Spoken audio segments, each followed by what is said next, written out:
Hi, everyone, and welcome to this new episode of Explicitly Pro-Life Podcast. I'm Kristan Hawkins. And as you all know, we are in a brand new season, season 2, and our series topic for this season is Pro-Life 101. So I wanted to invite one of my good friends, Dr. Michael New. He's a professor over at Catholic University of America, Associate Scholar, Charlotte Lozier Institute. He's also the expert sidewalk counselor at the DC Mega Planned Parenthood facility and kind of leads the sidewalk advocates team there. But I wanted to invite Dr. New on today for us to talk about abortion laws and abortion statistics. What the laws and stats were before Roe versus Wade and now after, and also talk about how state legislation, how laws that may not completely abolish abortion, but restrict abortion have significant consequences and effects in saving lives. This is something that I've heard debated in the pro-life movement before of whether or not it's worth it for the pro-life movement to, work towards legislation that might ban a specific type of abortion or make it more onerous on an abortion facility to operate. And when you look at the numbers and the research that Dr. New has done, you can definitely see that these laws matter. Not only do they help, change public opinion about the issue of abortion, as we definitely saw with the partial birth abortion debate in the 90s, but they also save lives.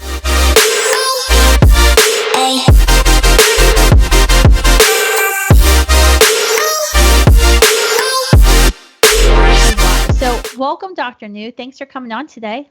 No, thanks for having me, Kristan. This is great. And I'm so glad we pulled you away from grading all your papers there in your office. Yeah, this is a lot more fun than grading exams. I'll be the first one to say that. There you go. So I wanted to start kind of taking a deeper look at what the abortion laws were in the United States before Roe versus Wade. So Roe comes along January 1973, and 7 men on the Supreme Court say, abortion should be legal in all 9 months with Doe versus Bolton and Roe versus Wade, that decision. What were the state laws like before 1973? Sure. I mean, essentially before the Roe v. Wade decision, abortion policy was handled at the state level. And starting in the mid to late 1960s, you saw a number of states decide to either legalize abortion or make it easier to access abortion. Many people kind of view Colorado as the first state in 1967. California also legalized early. New York legalized in 1970. That was a big deal because unlike some of the other states, New York made it very easy for out-of-state women to obtain abortions. Usually in other states, you had to have some residency or get multiple doctors to approve. In New York, it was basically abortion on demand for the first 2 trimesters for any woman, even women who came in from out of state. So when they legalized in 1970, you really saw abortion numbers go up. So you saw Hawaii, I think, legalized early, as is Alaska, as in Washington State. So you kind of have this patchwork of states where in some states the unborn legally protected, but in other states abortion was legal. And then in 1973, Supreme Court strikes down all the laws protecting unborn children and effectively legalized abortion on demand throughout all 9 months of pregnancy in all 50 states. And what's your kind of key takeaways for folks who are just kind of getting into this of what Roe really did? I mean, I remember studying it in constitutional law, about the Roe decision, kind of reading the majority decision, reading the dissent of the court. But it was really interesting. I mean, there's some key things that I remember reading of, the justices admitting we're not theologians, we're not scientists, and that famous phrase of they said, if ever comes a day that personhood can be established, that the court will have to reevaluate. What was the basis of Roe? I mean, Roe, I think, is by far, the worst Supreme Court decision that's ever been handed down. And essentially, I mean, even it's interesting, even when it came down, at one point you had a lot of law professors, even professors sympathetic to legal abortion, who were like, I think abortion should be legal, but this is an atrocious decision, that it's, not based on the Constitution.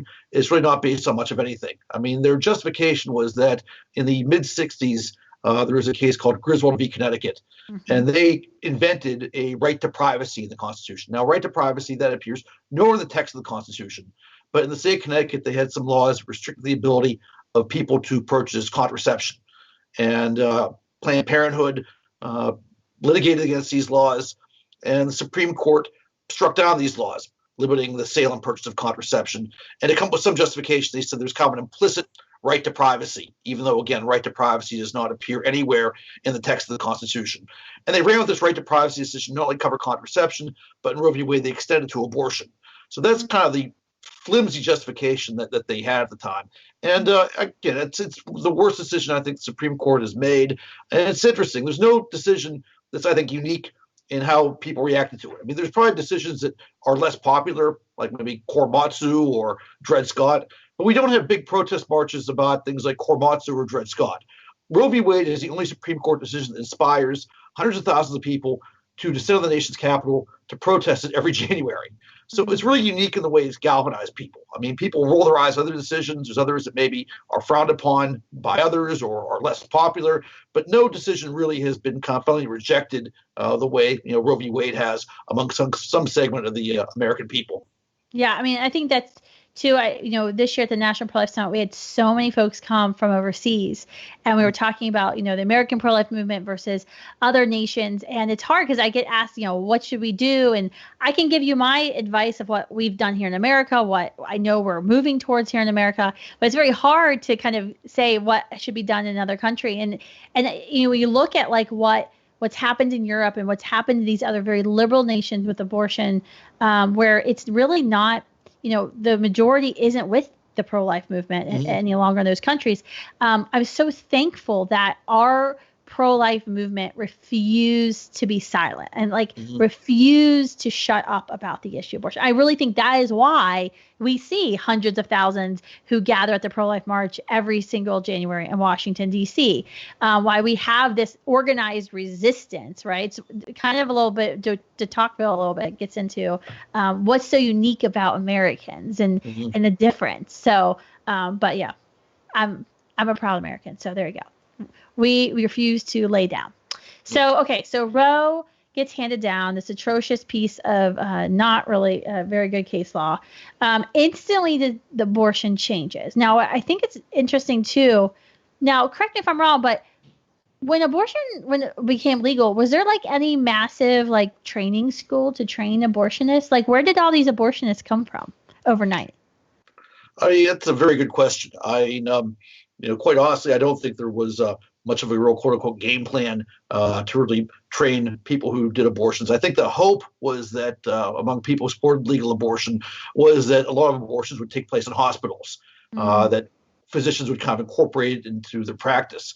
But what they quickly found out is many physicians want nothing to do with this, especially elective abortions.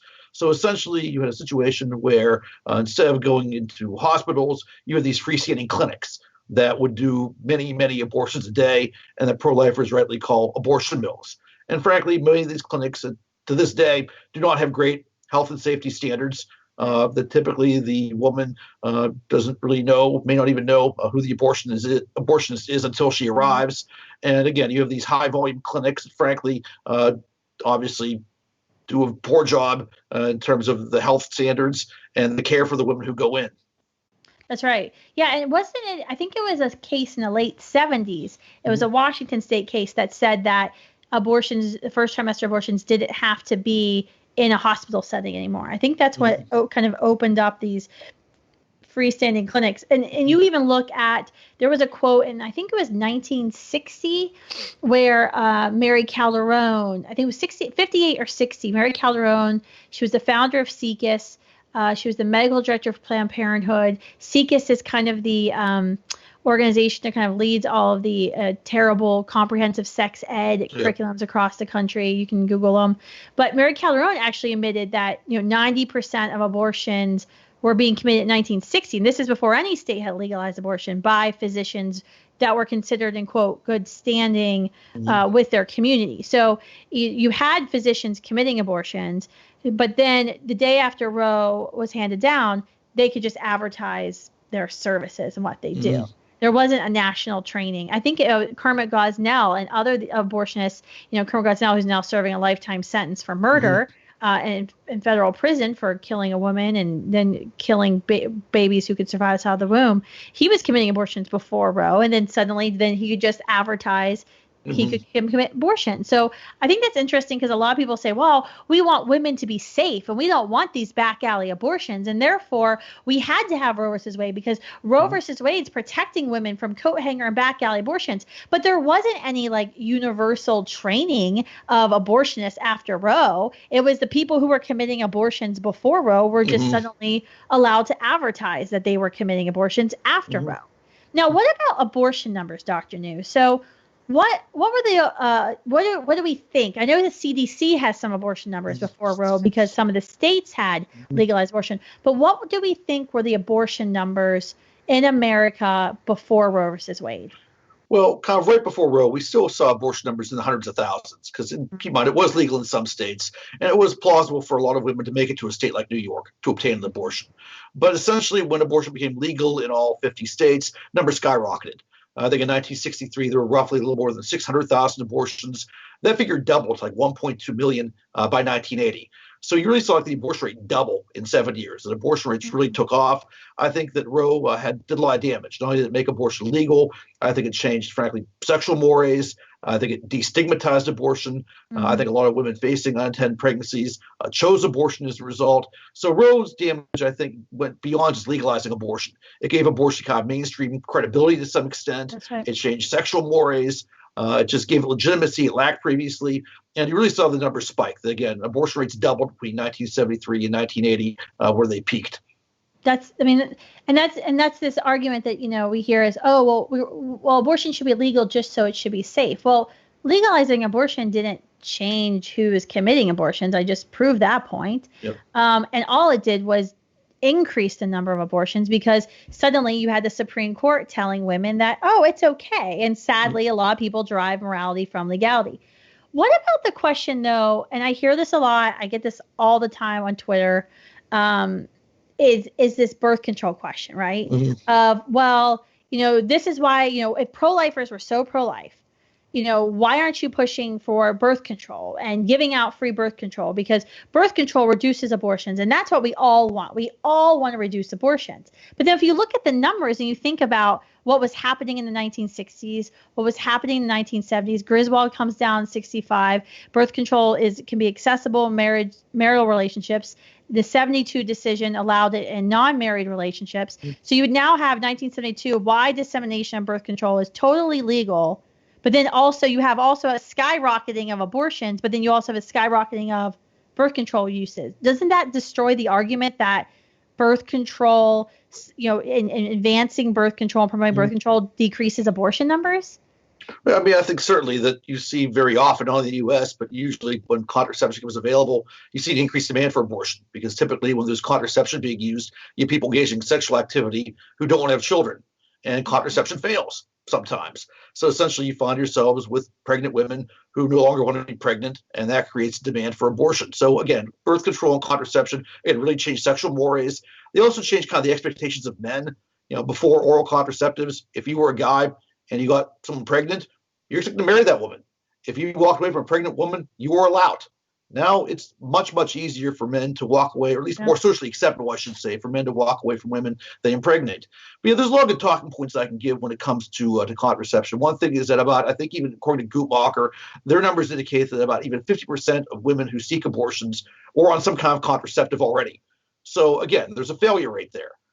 Secondly, we've seen contraception use go up pretty consistently. Again, CDC data indicates that a higher percentage of women use contraception, but at the same time, unintended pregnancy rates fluctuate.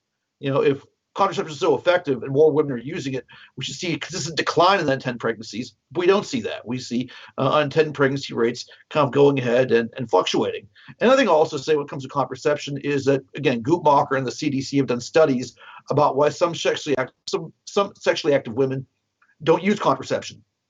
And when they do these studies, a relatively small percentage say cost or availability.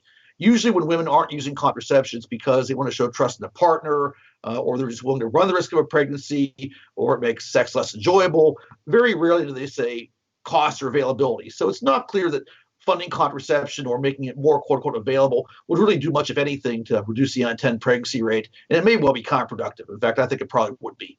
Mm-hmm. Wow. That gives us a lot to think about, because I mean, this is something definitely we hear a lot about, is the back alley abortion myth. We hear, that's why abortion has to be legal. We hear this myth of, well, we have to be pushing contraception, and pro-lifers, if they really cared about reducing abortion, would push contraception, when really that's not what's going to happen. You're exactly right. If you're engaging in a behavior and you're having to use contraception because you don't want to accept a natural consequence of heterosexual sexual behavior, and you do conceive, then what is going to be, what's going to be the result of that, right? Of you weren't intending, and you were kind of told you weren't going to be, conceive, and then suddenly you're pregnant. And so that's why birth control and abortion do go hand in hand. And as you pointed out at the very beginning of this, of the Griswold decision, the birth control decision, 65, was directly cited and led directly to Roe versus Wade. So, all right. So we get into the 70s. Birth control numbers are going up. Usage is up. Abortion numbers skyrocket. They double in 7 years. Now you've got pro-life laws start getting passed.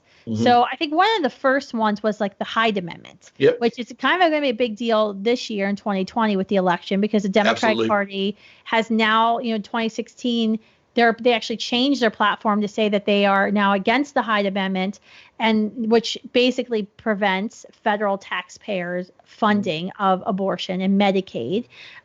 So now the Democratic Party is saying that they're actually for taxpayers funding abortions, for women who are Medicaid, poor women who can't otherwise, pay for their own health insurance.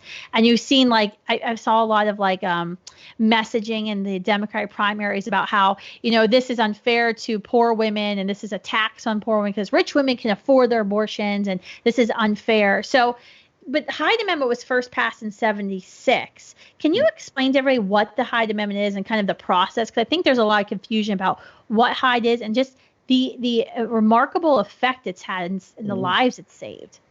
Sure. I mean, just some background. So after Roe v. Wade, pro-lifers realized that we couldn't necessarily reverse Roe v. Wade overnight. We could do some incremental things. And one good incremental step we made was, even if we can't make abortion illegal, one thing we can at least do is try to get the federal government out of the business of funding it. And we have a Medicaid program. And Medicaid is kind of a unique program because it's run partly by the federal government, partly by the states. You have 50 different state Medicaid programs, roughly, and they're subsidized by the federal government. So, pro-lifers notice is that, again, Medicaid is a program that helps typically low-income earners get some form of health insurance. And what pro-lifers notice is that low-income women, in some cases, could get their abortions funded through their state Medicaid program. So in 1976, pro-lifers had the idea to at least try to get the federal government, by and large, out of the business of using taxpayer dollars to fund Medicaid. So we put together a piece of legislation called the Hyde Amendment, and it was named after Congressman Henry Hyde, who passed away, a great pro-life hero. And essentially, it's an annual rider to the appropriations bill that funds Health and Human Services, and just basically states that federal taxpayer dollars won't be used to fund elective abortions through Medicaid. And it was passed in 1976, and there was a great deal of litigation. There was during the 70s. There were times it was in effect. There were times it was not in effect due to litigation. The Supreme Court basically heard a case about the legality of the Hyde Amendment, the constitutionality of the Hyde Amendment in 1980 in Harris v. McRae. And in a relatively narrow margin, they upheld the Hyde Amendment. They agreed that abortion should be legal, but if Congress wants to restrict or limit taxpayer funding, they can do so. So the Hyde Amendment was upheld in 1980. And it's been passed in every HHS appropriations bill ever since. It's been tweaked and modified here and there, but it's basically been put into every HHS appropriations bill since 1980. And it's had tremendous impact. Almost everybody agrees that if you cut off taxpayer funding for abortion, abortion numbers go down. That if women have to pay out of pocket for abortion, they're less likely to have that abortion. So there's very good research that shows that the Hyde Amendment has saved lives. My own research for the Charlotte Lozier Institute indicates the Hyde Amendment since 1976 has saved over 2 million lives, about 60,000 a year. And don't just take my word for it. Even look what our opponents say. Guttmacher, which tries very hard to downplay the effects of pro-life laws. Guttmacher, up until about 2006, 2007, was a researcher of Planned Parenthood. They support legal abortion. They support contraception programs. They argue, and in fact, in their own statements, they say the Hyde Amendment saves about 30,000 lives per year. So they're a little bit less ambitious than I am, but they agree that it saves tens of thousands of innocent human lives a year. Center for Reproductive Rights did a study back in 2010 or analysis. They said the Hyde Amendment stopped over 1 million abortions. So even groups like Guttmacher, Center for Reproductive Rights, they agree that the Hyde Amendment has saved tens of thousands, hundreds of thousands, even millions of lives. So just don't take our word for it. Even our opponents agree the Hyde Amendment is very powerful and stops lots of abortions and has saved lots of lives. Mm-hmm. And you're definitely going to hear about this election season because, like I said, the Democratic Party has now, they've gone from safe, legal, and rare, which was that Bill Clinton mantra, to abortion whenever, wherever, and all 9 months of pregnancy and taxpayer funded. They've gone to the, this extreme side. And so when you hear this reversal of Hyde, when you hear, Joe Biden, former Vice President Biden, talk about reversing Hyde Amendment in the upcoming debates, remember what that's really about. What's interesting too about Dr. New, a lot of people don't know, is it's a rider. It's not a bill. It actually hasn't ever been passed. So it actually has to be renewed every single year. It's a fight every single year. Absolutely. That passed. Yeah, it's interesting. You've really seen, sadly, a real shift in the Democratic Party, that many Democrats for a long time thought abortion should be legal, but that taxpayers shouldn't have to pay for it. So the Hyde Amendment used to pass with bipartisan support. Bill Clinton signed appropriations bills that include Hyde Amendment language. Barack Obama signed appropriations bills that include Hyde Amendment language. So many Democrats, including Joe Biden at one point, thought abortion should be legal, but shouldn't be funded with taxpayer dollars. Now he flipped. He flipped when he decided during the presidential campaign, and many Democrats have flipped as well. So again, the Democratic Party doesn't necessarily think abortion should be legal. They want it to not only be legal, they want to be funded with taxpayer dollars. So it's just sad they've moved more and more to the left on this issue. I think that's very unwise. I think that the Hyde Amendment enjoys very strong support. Most Americans don't want their taxpayer dollars paying for elective abortions. It's going to be a big issue in 2020. I think President Trump and Republicans should, generate as much attention as they can on this. I think it's a winning issue for Republicans, and it deserves lots of attention from both Republicans and pro-lifers. It absolutely is a winning issue when you look at the polls. What can you tell us, Dr. New? You've done a lot of research. So as you kind of mentioned, Medicaid is a block grant. So half the money comes from the feds, half the money goes to the states, and the states have to basically make up, the difference. And then the states can have their own little program. So some states have moved since it's probably been in the 90s, it started to ban state Medicaid money from paying for abortions. Now, other states allow state Medicaid money to pay for abortion. So even though you have the federal Hyde Amendment, women in California can still get a taxpayer-funded abortion because all of that money gets paid by the California taxpayers. So how many states have banned their state Medicaid money from paying for abortions? Do you know? Yeah, you're absolutely right, Kristan, that, essentially with the Hyde Amendment, we've limited the ability of the federal government to pay for elective abortions, but states can still use their own taxpayer dollars. And right now it looks like, unfortunately, the numbers, change from time to time, but it's roughly about 17 states, unfortunately, who's require their own taxpayers to pay for elective abortions through Medicaid. In 33 states, that's not the case, but about 17 states it is. So in states that ban can you think of any examples of a state that banned taxpayer state tax dollars from paying it for the state Medicaid? Can you do an analysis of, okay, so this state banned taxpayer funded abortions, here's how their abortion numbers dropped?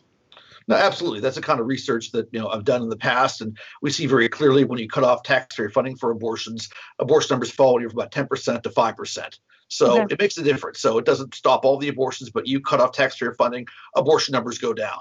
And we see this. We at least have at least 10, maybe as many as 20 studies in public health journals, economics journals, political science journals, a wide range of disciplines. There's a very strong consensus about this. And unfortunately, we've seen some states do the reverse. That unfortunately, Illinois, Governor Rauner, I think became actually the first governor to go ahead and sign legislation that required his state Medicaid program to fund abortion. Usually in states where Medicaid funds abortions because of a court ruling, typically, or an administrative decision, not an actual piece of legislation. So a couple of years ago, Governor Rauner in Illinois signed a bill that would require his state Medicaid program to pay for abortion. And you saw taxpayer-funded abortions increase dramatically in that state. They just skyrocketed. So this really does make a difference. Absolutely. Okay. So backing up to our history, so we have Harris v. McRae, so the Supreme Court upholds the Hyde Amendment in 1980. I think there was the Webster decision might have been 89. 89. And then you have, was it 1992? We had Plan, that's the big one. Yep. Planned Parenthood versus Casey. Supreme Court upholds, they affirm Roe versus Wade, which they like to do, but they did give us some important victories. Can you explain to everybody what the Casey decision was and kind of how big of a moment that was for the pro-life movement? Sure. So kind of taking a step back. So pro-lifers get very involved in politics. And we worked hard, like Ronald Reagan in 1980, who ran as a pro-life candidate. He was reelected in 1984. Pro-lifers also worked hard to elect George H.W. Bush in 1988. He ran as a pro-life candidate. And between Ronald Reagan and George H.W. Bush, they appointed 5 judges to the U.S. Supreme Court. So people who are pro-life felt pretty optimistic that we've elected these pro-life presidents. They've nominated and appointed some judges. We think the time might be right for the Supreme Court to overturn Roe v. Wade. So in 1992, this is really the only time the Supreme Court has ever really reconsidered its holdings in Roe, was with the Casey decision. And this decision involved a Pennsylvania law called the Abortion Control Act. And this was kind of a group of incremental sort of pro-life bills. It included a parental notice bill. It included a spousal consent provision. It included a waiting period. It included an informed consent law, and we'll talk about some of these things in more detail. And it goes to the Supreme Court. And the outcome was a disappointment.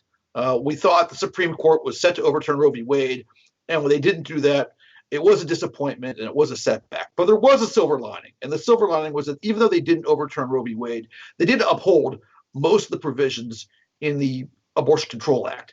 So they did strike down the spousal notice part, but parental consent was upheld, informed consent was upheld, the waiting period was upheld.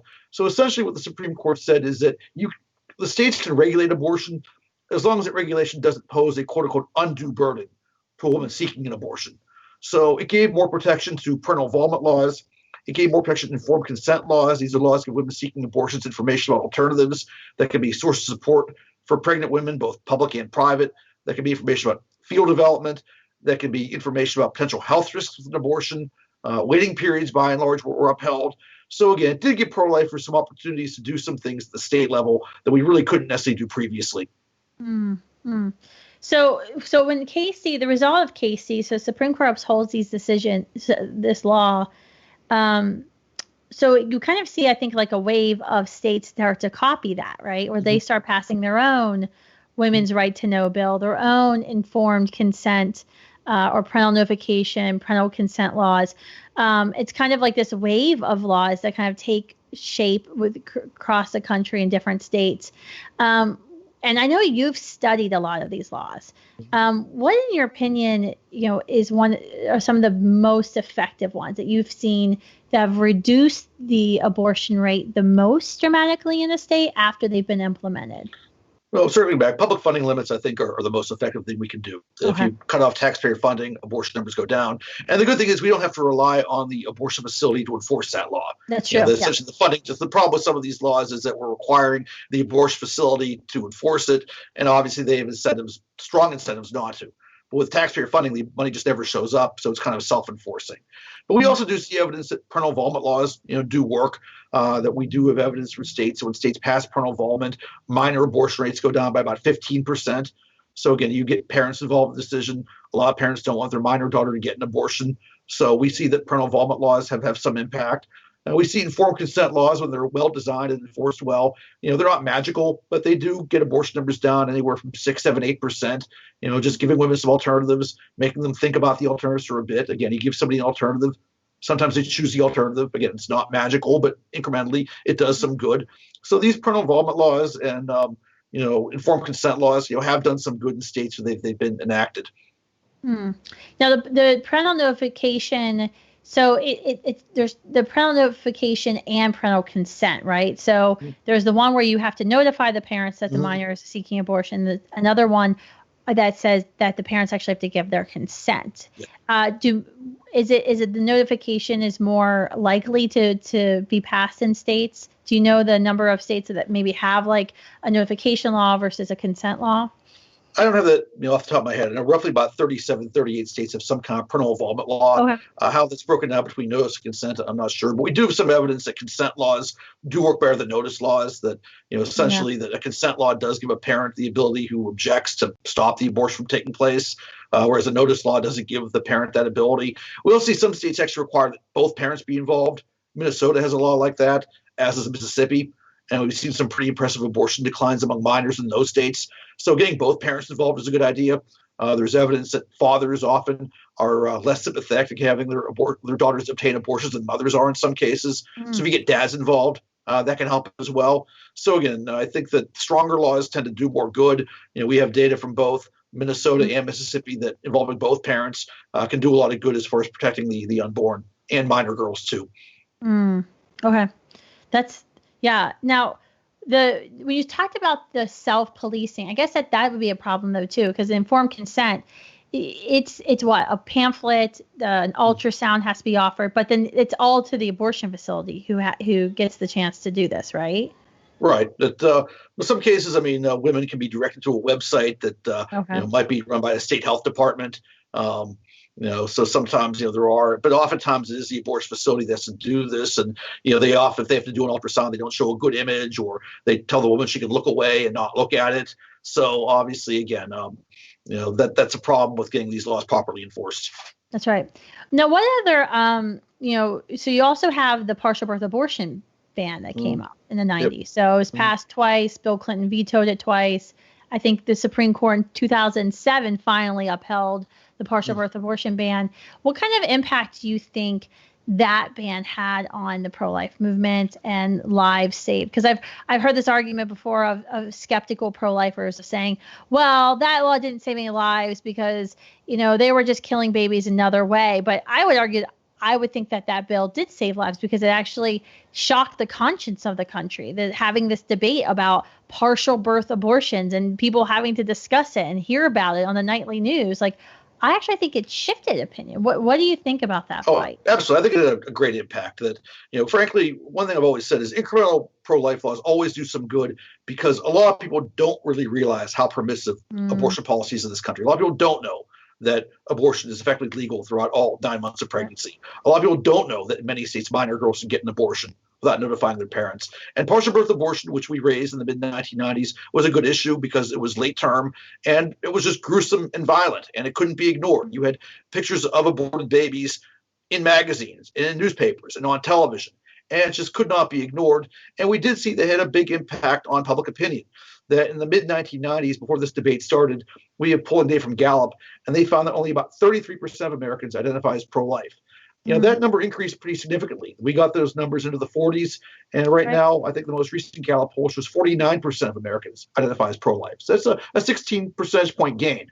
Obviously, I want everyone to be pro-life, but we have made some gains in the court of public opinion, and I think part of that was that debate over the partial birth abortion ban. People were just disgusted by it, as they should have been, and that did put the debate on terms favorable to pro-lifers. It did change hearts and minds, and we did gain public support as a result. Yeah, and folks are right to say, well, it didn't stop late-term abortions. You're right. The late-term abortions are still being committed across the United States today. How many states allow abortion up until the moment of birth? Do you know, Dr. New?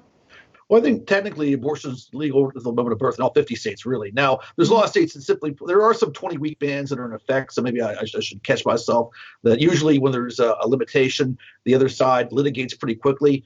Some of these 20-week bans have actually not been litigated. I think the other side is worried that if they do litigate, they might lose. So in some cases, they have not litigated. In other cases, that there just aren't, in many states, abortionists willing to do late-term abortions. So even though it may be legal, if there's no abortionists willing to do them, they don't happen. So again, even though it may be legal in some cases, there's relatively few, thankfully, abortionists that do them. I wish there were none. But the fact that few do them means that in certain states, they're not available.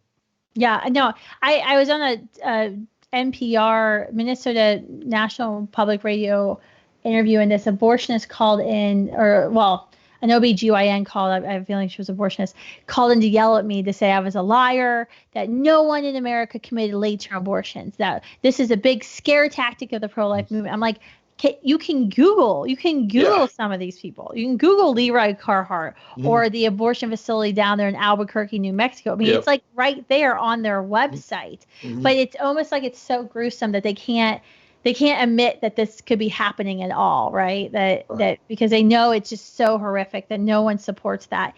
Now, what do you think in terms of, legislation, thinking about the 2000s, and you had, partial birth abortion was upheld in 2007. Then you start fetal pain, Mm-hmm. 20 weeks. Now there's some laws, state laws that are trying to say, well, really the fetal pain law should be about 18, I think, and a half Mm-hmm. weeks. Now we have a dismemberment bill that Mm-hmm. bans dismemberment abortion, D&E abortion. So that's, I Mm-hmm. think, beginning at 14 weeks. What do you think the prognosis is for these types of bills and their potential impact in the pro-life movement? Well, essentially, I'm always encouraged to see people enacting pro-life laws at the state level. I think that again, the laws serve a very good educational purpose. I also think that politically it's smart because it does show that we do know that the Supreme Court often does consider public opinion when it makes decisions. They shouldn't, but they do, and showing that there is strong support, at least in certain parts of the country, for these strong protective pro-life laws, I think is helpful. At the end of the day, we don't know which of these laws the Supreme Court may choose to hear. We don't know how they'll rule in any given case. But I just do think that states, especially red states that are conservative, they're doing a great service by passing these laws and showing that, again, certain parts of the country, people aren't content to tinker at the margins. They do want comprehensive, solid support for legal protection for the unborn. What do you think about the personhood and like the heartbeat legislation? Mm-hmm. So there was all these efforts in states a couple years ago to pass these heartbeat bills that would ban abortions when a heartbeat's detected, which is all abortions, and so they would effectively ban all abortions. How do you think that these are a good use of time? I mean, there's a huge debate in the pro-life movement as to whether or not, strategically we should be focusing on these types of bills because of what the Supreme Court has said of putting an undue burden. They won't accept an undue burden. Like in the, the Hellerstedt decision, they basically said that they would take a dirty abortion facility over no abortion facility because it would put undue burden on a woman to exercise her right to abortion if she had to travel more than 100 miles. What do you think about these heartbeat kind of bills? Well, I'm pleased that pro-lifers are trying to push the envelope, and I'm glad there is interest and support. Prudentially, again, I'm not a lawyer, and I'm not a judge, obviously. I'm personally not sure it's necessarily the best use of scarce resources. I mean, the Supreme Court's always been a fairly what I call small C conservative institution in the sense that it usually tends to reinforce the status quo. It usually doesn't reverse itself. So I think that if we're going to restore legal protection to the unborn, it may have to be incremental. It may not be a big thunderclap. It may mean getting a 20-week ban upheld and then, trying to get more and more unborn children protected. Again, we don't know for certain, how they'll rule in any given case. But I just think that we make it easier for the Supreme Court if we just do it incrementally. I think that trying to do too much too soon could backfire. And also, it's good to remember the Supreme Court's not going to reconsider Roe v. Wade every year. When they do reconsider, we want it to be a really strong kind of test case. Essentially, that we know that they've really only reconsidered Roe v. Wade once in 47 years. That was Casey. So we really have to hope that when bills come up, they're well thought out and that they present a compelling argument and they present arguments that the current composition of the Supreme Court will find persuasive. So I'm not convinced that heartbeat bills are the right way to go. There's other people who disagree with me, and I think those are good faith disagreements to have. But I think a more incremental approach, I think, would personally be, I think, prudentially wiser. Yeah, I mean, I know just from our experience at Students for Life, like on campuses, talking about the fact that every abortion stops at being heart is significant and changes minds. But we're not necessarily talking about passing legislation. It's just trying to change the minds and then figure out what's that best legislation. What are some of the laws that you think that pro-life advocates in the state should start consider passing? If they've already passed a 20-week bill, what are the next kind of steps? I mean, one of the things I was thinking of when you were talking earlier is like, we have no national abortion reporting laws. Guttmacher has their abortion stats. CDC has their abortion stats. The CDC numbers are always lower than Guttmacher's stat. Like, it's unbelievable that we don't actually have good stats on abortion in this country. Yeah, absolutely. Yeah, something as a researcher I found very frustrating that the CDC does report abortion data, but they get that data from the states, and the state abortion reporting requirements are very weak.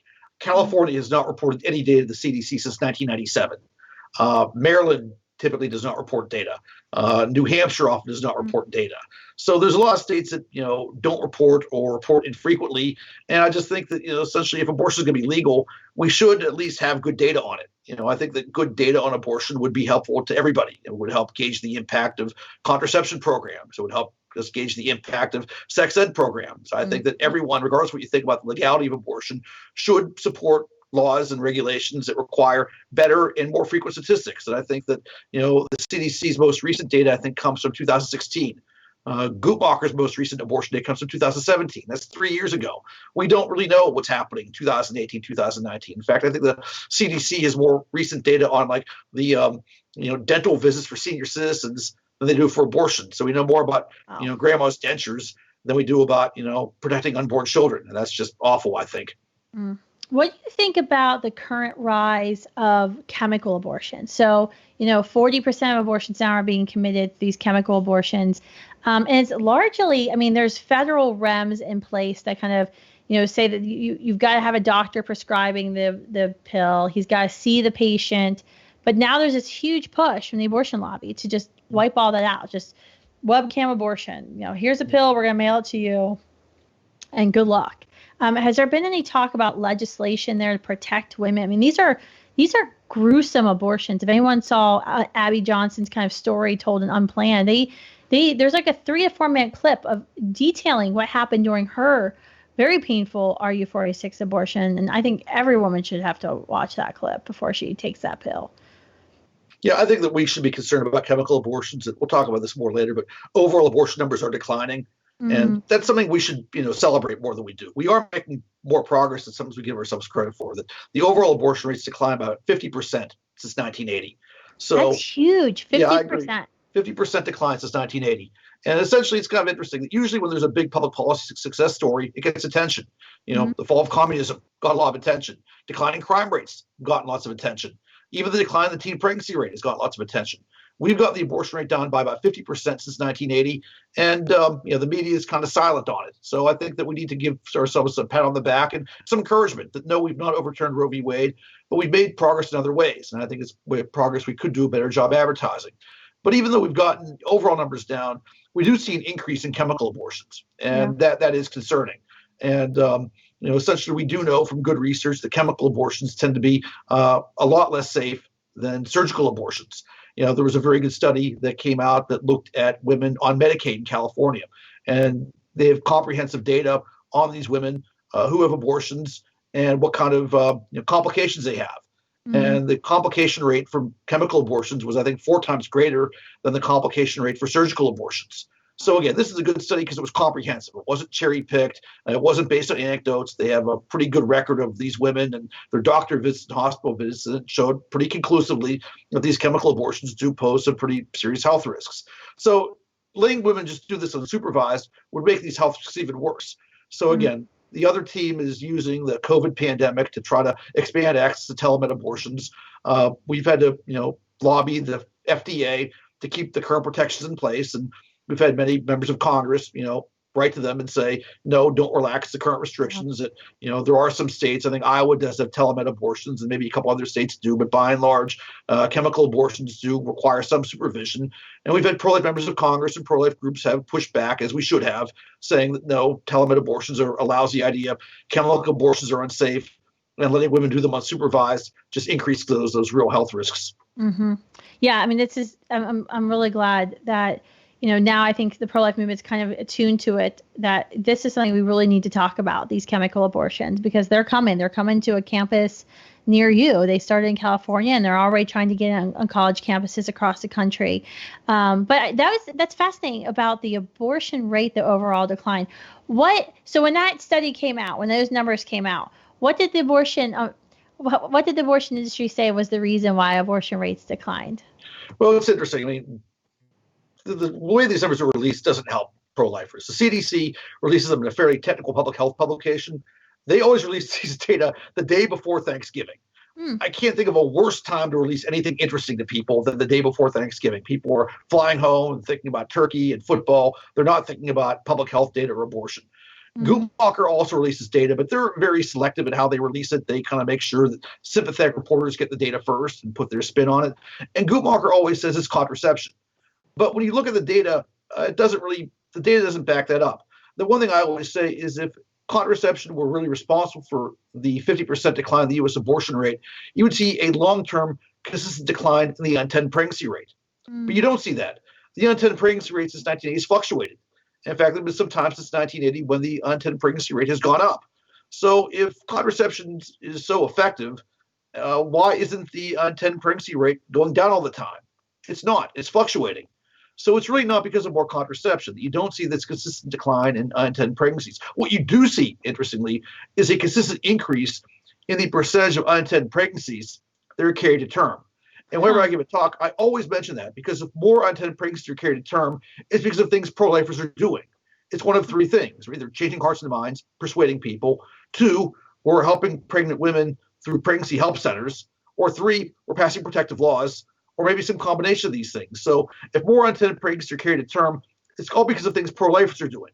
Changing hearts and minds, helping pregnant women, passing protective laws. It's pro-lifers that are responsible for the decline, not contraception, not Planned Parenthood. It's pro-life activity. So I always try to, give pro-lifers some encouragement, some hope. Again, even with Roe v. Wade as the law of the land, there are still things we can do and are doing to build a culture of life. And again, we will have a Supreme Court decision this summer about the Louisiana laws. I don't know how that's going to go. If it doesn't go our way, we should be disappointed, but get over it like an hour, okay? We need to go back and build a culture of life that, it won't be our last chance at the Supreme Court. There'll be other laws they'll hear. We still need to build a culture of life. And even if abortion's legal, there are things we can do to build a culture of life. We need to step up those efforts. That's awesome. Well, there you go. There's your pro-life pep talk by Dr. Michael New. I love it. And I won't do that for any audience that wants to hear me. I give people encouragement and hope. That's what I try to do. I'm ending the podcast on that note because I can't think of any better way to end it. Dr. New, How do folks follow you? And I know you write with National Review, and I follow you on Twitter and I keep up on some of your writings. But how do folks follow you? Best way to follow me is just follow my Twitter account. Michael_J_new. So that's at Michael_J_new, NEW. I tweet out my commentary and have other good insights about sanctity of life issues. I disseminate through Twitter. You can friend me on Facebook too. I'll accept a friend request or a pro-lifer. I post my articles there as well. If anybody has any questions, email me. I'm michael.j.new@gmail. If you want some citations to the data I've talked about, if you want me to speak, I'm happy to answer questions. I always try to be of service to pro-lifers, so that's how people can get a hold of me. Yeah, I love what Dr. Michael New, I refer to as your Twitter name, how Dr. New talks about the issue of abortion, because, often we as pro-lifers get accused of not using data or science, and Dr. New can wipe the floor with anybody when you talk about scientific studies and the stats and the laws. He knows more than anyone. So make sure you follow him. Make sure you follow his writings. Anytime there's a poll out about abortion, you can bet Dr. New will be writing about it. It'll probably be in National Review. So I always look for Dr. New's analysis on whatever the poll was before I try to dig into the 40 pages myself. So he's extremely helpful and a great service to the entire pro-life movement. So thank you so much, Dr. New, for coming on today. It was great to finally have you on my podcast. And I thank all of you for listening and tuning into this discussion. Make sure you follow Dr. New or call him or text him if you got questions about the citations. A lot of the reports, he talked about, you can just go to Guttmacher and CDC and Google yourself, or just Google his name. But thank you all so much for tuning in. Thank you for subscribing. Make sure you share this podcast with your pro-life and pro-choice friends, especially as we go through this season 2 of Pro-Life 101. Bye, guys.